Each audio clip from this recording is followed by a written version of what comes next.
Владимир Путин официально стал кандидатом на выборах президента России.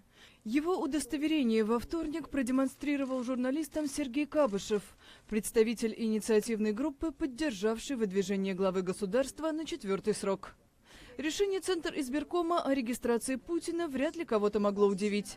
По данным ЦИК, самовыдвиженец собрал почти 315 тысяч подписей, из которых члены комиссии отбраковали лишь 232, существенно меньше, чем у других претендентов.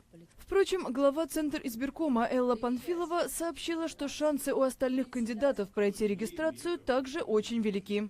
На сегодняшний момент у нас к выдвинутым кандидатам, чьи подписи мы проверили, никаких других, скажем, негативных оснований для того, чтобы подвергать регистрацию, нет. И фактически, я сейчас не хочу предугадывать, я думаю, что фактически у них у всех шансы быть зарегистрированы, потому что иных оснований не регистрировать нет.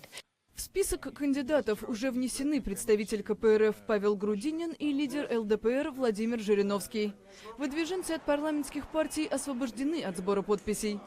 Кроме того, на место в бюллетене претендуют еще 5 человек, включая ветерана президентских кампаний Григория Явлинского, предпринимателя Бориса Титова и телеведущую Ксению Собчак.